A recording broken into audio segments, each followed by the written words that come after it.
Bonjour à tous. Aujourd'hui, on met vraiment en valeur les gens qui travaillent beaucoup, les gens qui sont très efficaces, les workaholics comme on dit, et on a du mal à se rendre compte entre qui travaille vraiment durement parce qu'il le veut vraiment et qui subit ça au quotidien. Personnellement, j'ai subi un burn-out il y a quelques années et je sais vraiment à quel point ça peut complètement tout détruire et à quel point ça arrive un peu de nulle part. On se rend pas compte qu'on travaille trop, on a juste l'impression qu'on est investi et qu'on a de l'ambition et finalement on se rend compte que on a mis notre santé, notre physique en jeu, notre intégrité mentale et on regrette. Tôt ou tard, si vous travaillez trop, vous aurez la sensation d'avoir la tête sous l'eau et que vous n'arrivez pas à remonter à la surface. Donc aujourd'hui, je suis là pour vous aider et vous donner 6 signes que vous travaillez trop et comment y remédier. Premièrement, vous avez du mal à déconnecter. Si le soir, vous avez du mal à lâcher votre téléphone, votre ordinateur pro, parce que vous avez l'impression que si vous n'êtes pas là, si vous ne répondez pas à vos emails, si vous ne répondez pas aux questions de vos collègues ou de vos clients, le monde va s'écrouler, prenez du recul. Rendez-vous bien compte que personne n'est indispensable, personne n'est irremplaçable et que si vous n'êtes pas là pendant quelques heures, tout va bien se passer. Vous n'allez rien rater, le monde ne va pas s'écrouler, votre job sera toujours là demain, vos clients seront toujours là demain. Et à part si vous avez des métiers médecin ou chirurgien, effectivement il peut y avoir une urgence vitale, mais si vous avez un job de bureau, un job de commercial, vous n'avez aucune vie en jeu. Donc décontractez-vous et s'il vous plaît, apprenez à décompresser dès que vous quittez le travail. Je sais qu'il y a beaucoup de managers qui sont ultra impliqués et qui du coup ont du mal à déconnecter et qui attendent les mêmes choses de leurs équipes. Mais vous n'êtes pas votre manager, vous n'avez pas le même poste, vous n'avez pas à vous impliquer autant. Donc vraiment apprenez à lâcher du lest, respirez un bon coup et quand vous êtes chez vous, profitez du temps que vous avez chez vous, soit seul, soit en famille, soit avec vos amis, mais profitez pour faire autre chose que de penser au travail. Deuxièmement, vous avez l'impression de ne jamais réussir à faire tout ce que vous avez à faire. Là, l'ironie n'est pas cachée. Plus vous travaillez, moins vous êtes efficace. Si vous travaillez 70 heures par semaine, forcément vous perdez en efficacité. Donc vous allez beaucoup travailler, mais finalement faire à peine autant ou peut-être même moins que si vous passiez moins de temps au travail. Donc c'est frustrant, bien évidemment.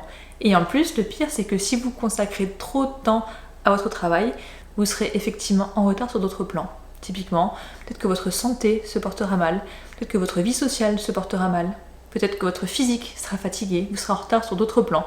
Le travail peut-être ira très bien, mais pour le coup, vous n'aurez pas une vie équilibrée. Donc si vous arrivez à boucler vos projets pro, mais pas vos projets perso, encore une fois, prenez du recul. C'est pas parce que vous allez prendre 30 minutes par jour pour passer un appel à un ami, aller boire un verre ou aller courir une petite demi-heure que ça va changer quoi que ce soit. Votre vie professionnelle ne doit pas passer avant tout le reste.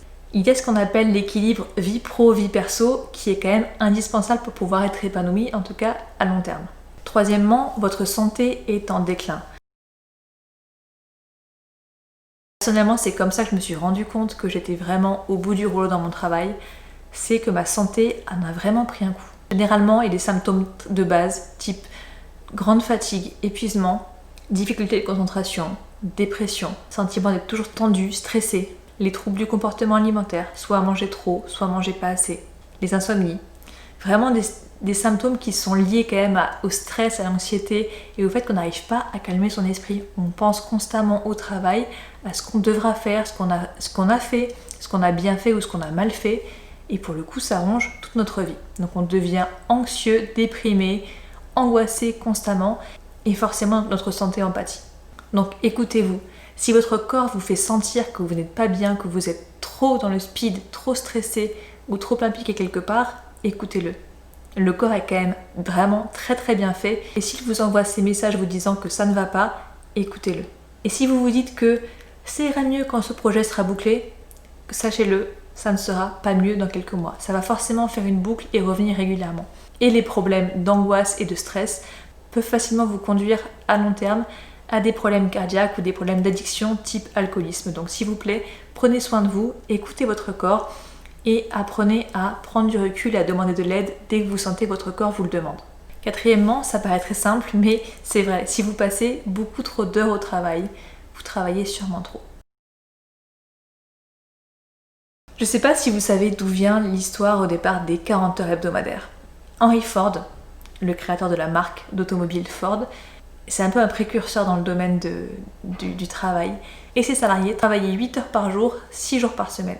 Il a décidé de leur donner 2 jours de repos par semaine, ce qu'on appelle maintenant le week-end.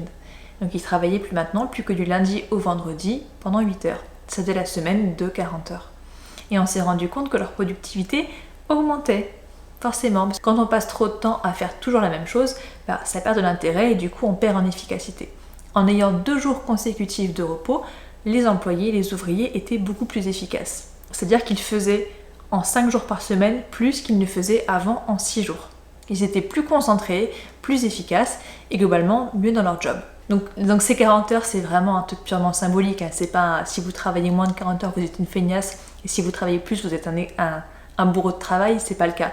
Mais si vous vous rendez compte que vous passez trop d'heures, soit physiquement à votre poste de travail, soit en train de penser au travail, c'est que vous travaillez trop. Sachez que si vous passez chaque semaine 60 heures à penser au travail ou à travailler effectivement, vous ne pourrez jamais avoir une vie perso qui soit équilibrée. Vous allez toujours avoir une balance vie pro, vie privée qui va être complètement déséquilibrée. Et nous, ce qu'on veut, c'est que vous soyez serein et épanoui au quotidien. Et pour ça, il faut que votre vie pro et votre vie perso se portent bien. Cinquièmement, vous êtes moins proche de votre famille et de vos amis. Et ça, forcément, si vous travaillez trop, vous allez rater plein d'événements.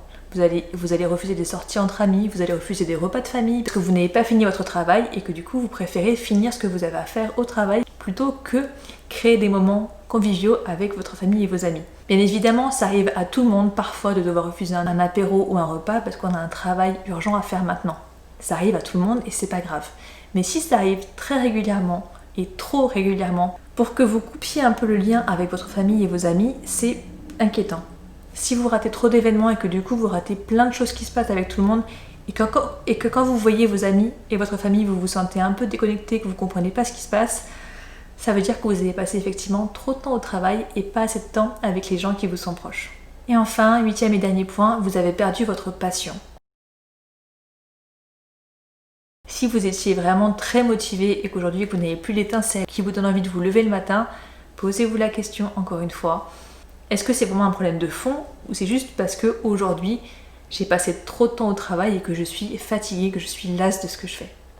Parfois le simple fait de prendre un petit peu de recul, on se rend compte qu'on aime vraiment ce qu'on fait, mais quand on passe vraiment trop de temps et qu'on est vraiment trop tête dans le guidon, on ne se rend pas compte de tout ce qui se passe autour. Ce qui fait qu'on perd la motivation qu'on avait au départ. Donc si vous avez perdu votre intérêt et votre motivation pour votre emploi, vous y avez sûrement consacré trop de temps. Alors que faire si vous êtes dans cette situation? D'abord, je voudrais commencer par vous dire, vous pouvez changer la situation. Ça peut vous demander des sacrifices et des efforts, mais vous avez cette capacité de changer ce qui se passe dans votre vie. Vous êtes le maître de votre vie. Commencez par analyser votre situation actuelle. Donc pour savoir où vous voulez aller, il faut déjà savoir comment est-ce que vous en êtes arrivé là où vous êtes aujourd'hui. Est-ce que vous êtes arrivé là parce que vous vous mettez trop de pression vous-même, que vous êtes trop perfectionniste et que vous avez du mal à vous lâcher un peu du lest? Ou est-ce que votre équipe et votre entreprise demandent vraiment de vous que vous vous engagiez à 1000% et que la culture d'entreprise demande à ce que vous passiez trop de temps au travail? Si vous demandez trop de vous-même, si vous êtes trop exigeant avec vous-même, posez-vous la question pourquoi? Est-ce que vous essayez par exemple de compenser un échec dans un autre domaine? Est-ce que vous essayez de compenser une frustration? Pourquoi est-ce que vous pensez que réussir vraiment au travail va être plus important que tout le reste dans votre vie? Quelle que soit la raison, il n'y a aucune honte à avoir. Ce qui est important, c'est vraiment de se regarder dans le miroir, d'analyser la situation telle qu'elle est vraiment et de savoir pourquoi est-ce qu'on réagit comme on réagit maintenant et qu'est-ce qu'il faut changer pour pouvoir arriver à mener la vie qui vous fait plaisir. Par contre, si l'entreprise exige de vous que vous ayez des semaines de travail sans fin, le problème est un petit peu différent. Peut-être que vous pouvez demander un entretien à votre manager et parler à cœur ouvert, lui expliquer ce que vous ressentez, comment vous vous sentez et à quel point votre santé et votre physique commencent à tirer un peu de la patte. Et parfois, ça peut juste résoudre tous les problèmes.